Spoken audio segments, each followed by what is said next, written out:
আসসালামু আলাইকুম। আল্লাহর রহমতে খামারি ভাই ও বোনেরা আপনারা আপনাদের প্রাণী সমূহকে নিয়ে অনেক অনেক ভালো আছেন।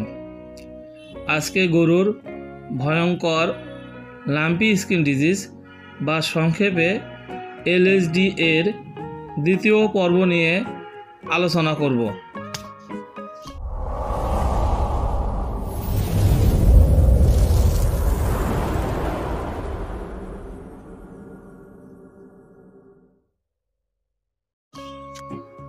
লাম্পি স্কিন ডিজিজ বা এলএসডি ভাইরাস আক্রান্তের সময় রোগটি প্রধানত বর্ষার শেষে, শরৎ বা বসন্তের শুরুতে মশা মাছির বেশি বিস্তারের সময় ব্যাপক আকারে ছড়িয়ে পড়তে দেখা যায়। কিন্তু বাস্তব অভিজ্ঞতা থেকে দেখা যায় শীতের শেষে যখন ধীরে ধীরে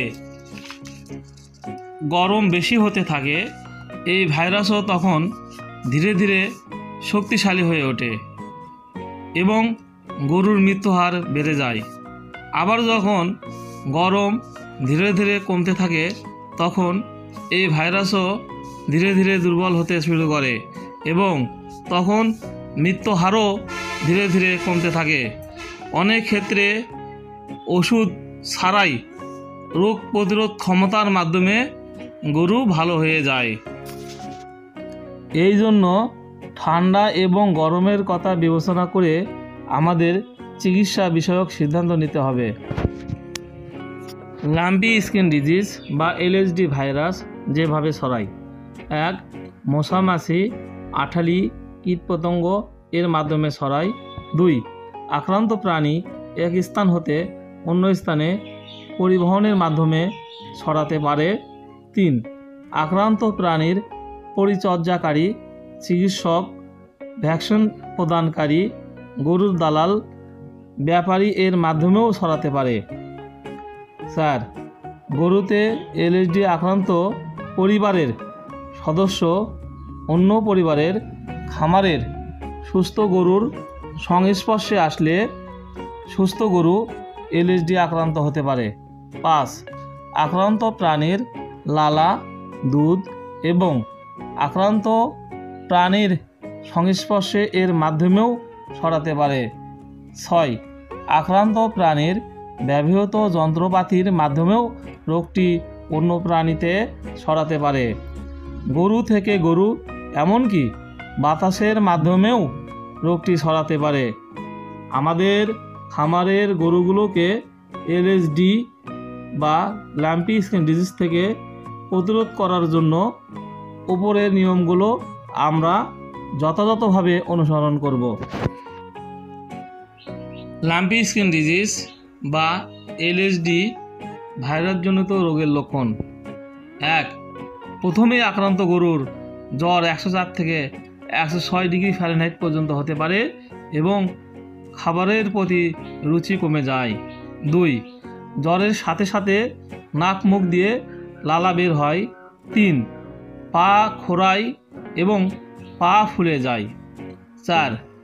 শরীরে পিণ্ড আকৃতি ধারণ করে, অর্থাৎ শরীরের বিভিন্ন জায়গায় গোল গোল গুটি বা ফোস্কা জাতীয় চর্মরোগ দেখা যায়। এটি মূলত আসল লক্ষণ। 5. এই গুটিতে ক্ষত হতে পারে ও এই ক্ষত সারা শরীর ছড়িয়ে পড়তে পারে। 6. ক্ষতের লোম উঠে যায়, যত্ন না করলে ক্ষতে মাছি পড়ে পোকা দিতে পারে। 7. শরীরের কোথাও কোথাও ফুলে ওঠে, এই ফোলা জায়গায় পানি জমে এবং ফেটে ঘা হতে পারে। 8. পাকস্থলী বা মুখের ভিতর ক্ষত হতে পারে, ফলে পানি গ্রহণে অনীহা এবং খাদ্য গ্রহণ কমে যায়। 9. জ্বরের ফলে শরীর কাঁপতে থাকে এবং পাশাপাশি শরীর ঘামতে থাকে। আক্রান্ত প্রাণীর চোখ দিয়ে পানি পড়ে, চোখ লাল হয়ে যায় এবং চোখের কর্নিয়া ঘোলা হতে পারে। 10. আক্রান্ত প্রাণীটি দিন দিন দুর্বল হয়ে যায়, রক্তশূন্যতা সহ বিভিন্ন অপুষ্টিজনিত সমস্যা দেখা যায়। 11. সর্বশেষ পর্যায়ে শ্বাসকষ্ট দেখা দেয়। 12. আক্রান্ত গাভীর দুধ উৎপাদন কমে যায়, জ্বরে গাভীর গর্ভপাত হতে পারে এবং তীব্র তাপে প্রাণী স্ট্রোক করে মারা যেতে পারে। আমার চ্যানেলটি নতুন, আমাকে সাবস্ক্রাইব করে আপনাদের পাশে রাখবেন এই বলে আজকের জন্য শেষ করলাম।